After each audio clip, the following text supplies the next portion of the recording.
warahmatullahi wabarakatuh. Perkenalkan, kami dari kelompok 7 STIK akan membahas mengenai Facebook Payments. Sebelumnya perkenalkan kelompok kami terlebih dahulu. Yang pertama ada David, Friska, Nanda, dan saya sendiri Satria. Apa sih Facebook Payment itu? Facebook Payment adalah sebuah metode pembayaran terkait Facebook yang berdiri sendiri sebagai Facebook Payments yang tidak berdiri berdampingan dengan Facebook Incorporate. Facebook sendiri memiliki Facebook Payment sendiri memiliki kebijakan yaitu tidak memperjualbelikan data dari pengguna Facebook tersebut. Facebook Payments memiliki kebijakan bahwasanya mereka tidak menggunakan data-data pengguna tersebut untuk kepentingan lainnya atau diperjualbelikan, tetapi mereka bisa menggunakan dalam kemungkinan terkait kehukuman, hukum atau terkait kehukuman ataupun kepentingan perusahaan untuk menawarkan layanan-layanan terbaik untuk para pengguna Facebook.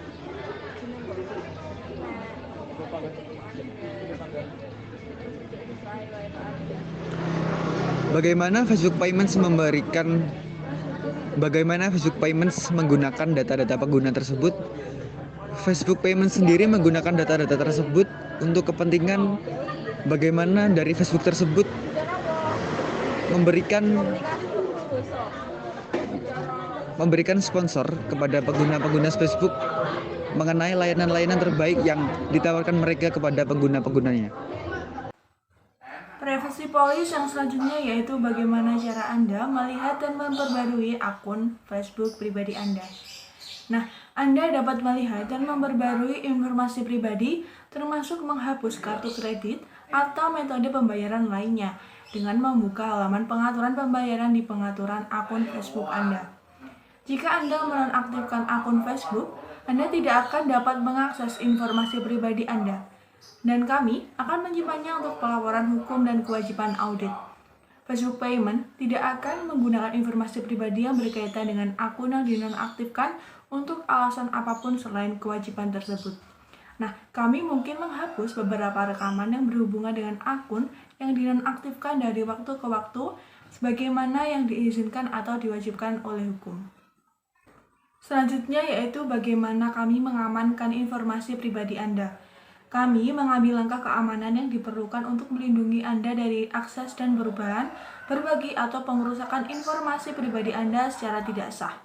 Langkah-langkah keamanan ini mencakup tinjauan internal praktik pengumpulan, penyimpanan, dan pengolahan data kami, serta langkah-langkah keamanan fisik dan teknis untuk menjaganya dari akses tidak sah ke sistem tempat kami menyimpan data pribadi.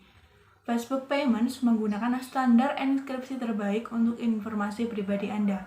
Sebagai contoh, nomor kartu kredit Anda akan selalu disimpan dalam bentuk enkripsi. Keamanan akun juga bergantung pada kerahasiaan kata sandi akun Anda. Anda tidak boleh membagikan nama akun atau kata sandi kepada siapapun. Jika Anda memberikan kata sandi kepada orang lain, maka mereka akan memiliki akses ke akun dan informasi pribadi Anda. Dan yang selanjutnya yaitu apa yang terjadi jika kebijakan ini berubah. Kebijakan privacy dapat berubah dari waktu ke waktu dan kami tidak akan mengurangi hak Anda berdasarkan kebijakan ini tanpa izin langsung dari Anda. Kami akan mengirimkan perubahan kebijakan di halaman kebijakan privasi pembayaran dan bila perubahannya signifikan, kami akan memberitahukannya melalui email atau memberitahu Anda di Facebook. Setiap versi kebijakan ini akan dituliskan di bagian atas halaman sesuai dengan tanggal berlakunya. Kami juga akan menyimpan versi kebijakan privasi sebelumnya di arsip yang dapat Anda baca kapan saja. Dan privacy policy yang terakhir yaitu pemberitahuan privasi tahunan.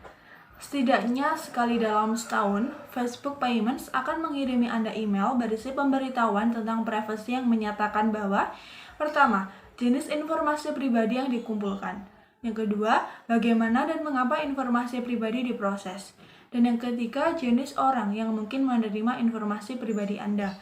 Yang keempat, jika relevan, negara asing yang mungkin menjadi tujuan transfer informasi pribadi.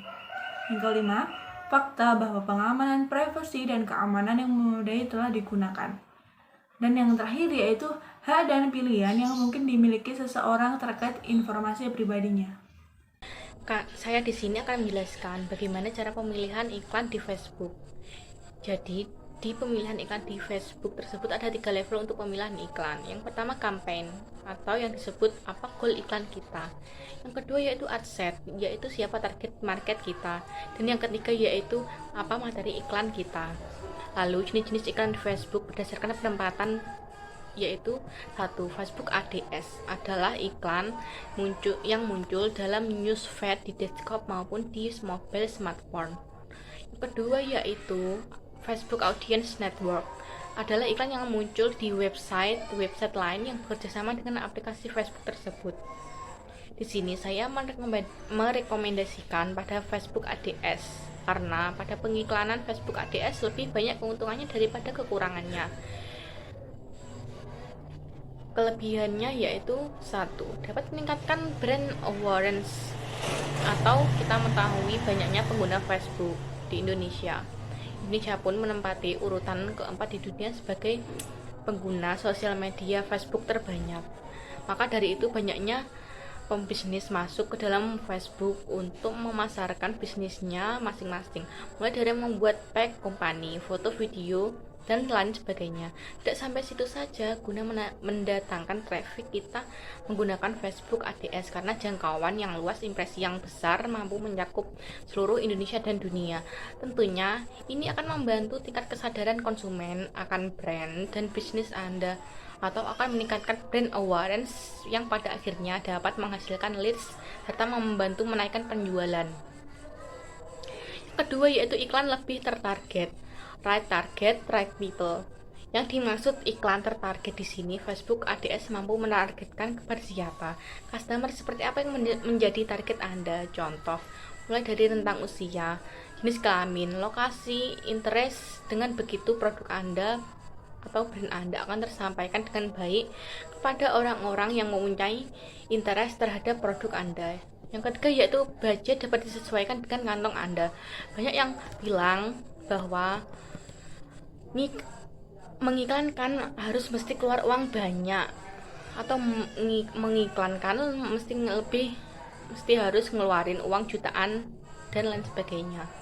Tenang, di Facebook ADS kalian bisa mengiklankan sesuai dengan kantong kering yang kalian punya. Misal kalian punya uang 100.000, Facebook akan menampilkan data estimasi dengan budget segitu, dengan berapa impresi, reach, atau klik yang akan kalian dapatkan. Yang keempat yaitu iklan bisa ditampilkan dengan berbagai macam format image dan video. Nah, di sini akan terlihat tingkat kreativitas Anda diuji. Bagaimana caranya membuat sesuatu visual, entah image ataupun video yang membuat orang ingin melihatnya, bahkan mengklik iklan tersebut. Jadi visual yang bagus itu seperti image yang clean menggambarkan kelebihan produk Anda, ditambah teks iklan yang mengajak orang untuk melihat iklan tersebut, atau video animasi yang simple, elegan, tapi membuat orang tertarik melihatnya. Yang kelima yaitu dapat mendatangkan leads, bahkan meningkatkan penjualan.